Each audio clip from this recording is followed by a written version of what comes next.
তাহলে এনসিপির আগামী রাজনীতিটা হলো আমরা গণতান্ত্রিক রাজনীতি করতে চাই, সাথে সাথে আমরা ভালো কাজ করতে চাই।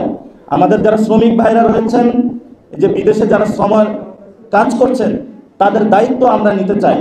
বিএনপিও এখানে ধর্মের প্রতি ভালোবাসা রয়েছে, জামায়াত ইসলামী ধর্মের প্রতি ভালোবাসা রয়েছে, এনসিপিরও ধর্মের প্রতি ভালোবাসা রয়েছে। প্রতিনিয়ত প্রতি সেকেন্ডে আমরা আওয়ামী লীগকে কীভাবে ঠেকাইতে হয়, তাদের ফাইন্যান্সিয়াল, ইকোনমিক, পলিটিক্যাল প্রত্যেকটা জায়গায় আঘাত করে যাচ্ছি। অনেকে আমাদের প্রেস রিলিজ দ্বারা পুরো বাংলাদেশের জাতীয় নাগরিক পার্টিকে, যা আমরা হলো ধর্ম বিরোধী, এই ধরনের একটি ট্যাগ দেওয়ার চেষ্টা করা হচ্ছে। এগুলো সুচারুরূপে করা হচ্ছে। কখনো বলা হচ্ছে যে যেই মানুষগুলো গণ অভ্যুত্থান করলো তারা নাকি গণ অভ্যুত্থানের সাথে গাদ্দারি করেছে। প্রতিনিয়ত প্রতি সেকেন্ডে আমরা আওয়ামী লীগকে কীভাবে ঠেকাইতে হয়, তাদের ফাইন্যান্সিয়াল, ইকোনমিক, পলিটিক্যাল প্রত্যেকটা জায়গায় আঘাত করে যাচ্ছি, প্রত্যেকটা জায়গা ভাঙচুর করে যাচ্ছি, নতুন একটি বাংলাদেশ পুনর্গঠন করে যাচ্ছি। কিন্তু এই মানুষগুলোর ক্যারেক্টার অ্যাসাসিনেশনের জন্য এমন কোনো মানুষ নাই পলিটিক্যাল দলের যে যারা বিভিন্নভাবে হীন উদ্দেশ্যে এই কাজগুলো করে যাচ্ছে। আমরা তাদের কাছে একটি বিনীত আহ্বান রাখবো, আপনি দাঁড়িপাল্লায় ভোট পান, আপনি ধানে ভোট পান, কিন্তু আপনার সাথে আমার কিন্তু একটা ঐক্যবদ্ধতার জায়গা আছে ভারত এবং শেখ হাসিনা প্রশ্নে। এই অ্যাটলিস্ট এই স্পেসটুকু আপনারা নষ্ট করবেন না। বিএনপিও এখানে ধর্মের প্রতি ভালোবাসা রয়েছে, জামায়াত ইসলামী ধর্মের প্রতি ভালোবাসা রয়েছে, এনসিপিরও ধর্মের প্রতি ভালোবাসা রয়েছে।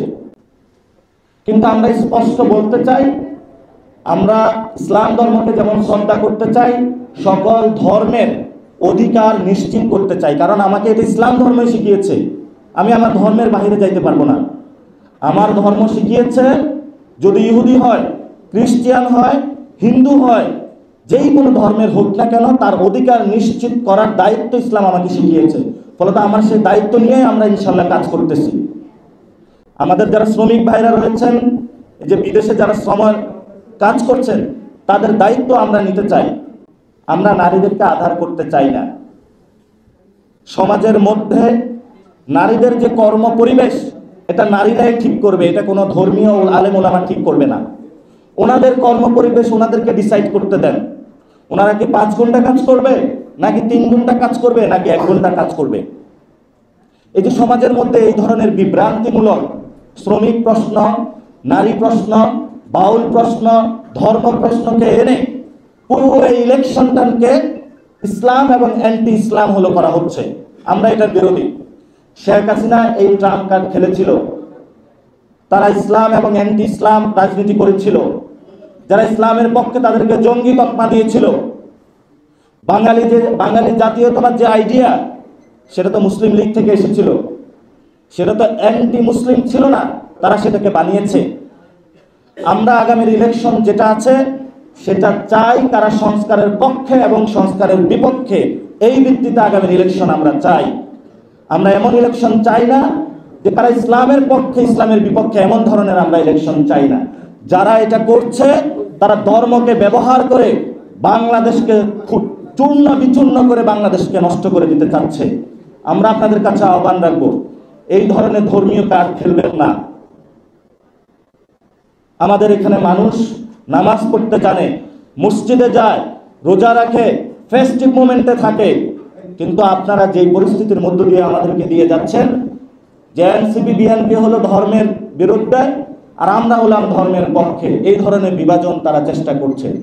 আমরা বলি যে খেলা এটা না, ভুল রাজনীতি করছেন আপনারা। রাজনীতিটা হলো সংস্কারের পক্ষে কারা, সংস্কারের বিপক্ষে কারা, এখানে হলো রাজনীতি। আমরা আপনাদেরকে আল্লাহ তৌফিক দান করুন, আপনাদেরকে বুঝার, এই ভুল রাজনীতি থেকে আপনারা সরে আসুন। এজন্য আমরা 2টা প্রপোজিশন দিয়ে থাকি ইলেকশনে। বিএনপি একটি গণতান্ত্রিক দল, এবং কিন্তু বিএনপির হলো অনেক সমস্যা রয়েছে, যারা সংস্কারের পক্ষে এখনো আসে নাই। জামায়াত ইসলামী নটটা গণতান্ত্রিক দল, তারা একটা রেগুলেশনের দল, কিন্তু তাদের অনেক ভালো কাজ রয়েছে। তাহলে এনসিপির আগামী রাজনীতিটা হলো আমরা গণতান্ত্রিক রাজনীতি করতে চাই, সাথে সাথে আমরা ভালো কাজ করতে চাই। এবং আমাদের নমিনেশন প্রক্রিয়া চলছে। এই মিডিয়ার সামনে আমরা বলছি যে এনসিপি থেকে দুর্নীতি চাঁদাবাজ যারা করেছে, একটি লোক ইনশাআল্লাহ এনসিপির মার্কা থেকে ইলেকশনে নমিনেশন পাবে ইনশাআল্লাহ, এই প্রতিশ্রুতি আমরা দিতেছি। এবং যারা এই ধর্মীয় বিভাজনের দিকে দেশকে নিয়ে যাচ্ছেন, সাংবাদিক ভাইরা রয়েছেন, আপনাদের বড় এখানে ভূমিকা রয়েছে। আপনারা এই ভূমিকাটা পালন করবেন, দেশবাসী আপনারা এই ভূমিকাটা পালন করবেন। আমরা সংস্কারের পক্ষ বিপক্ষে রাজনীতি যেতে চাই, সুন্দর একটি বাংলাদেশ গঠন করতে চাই।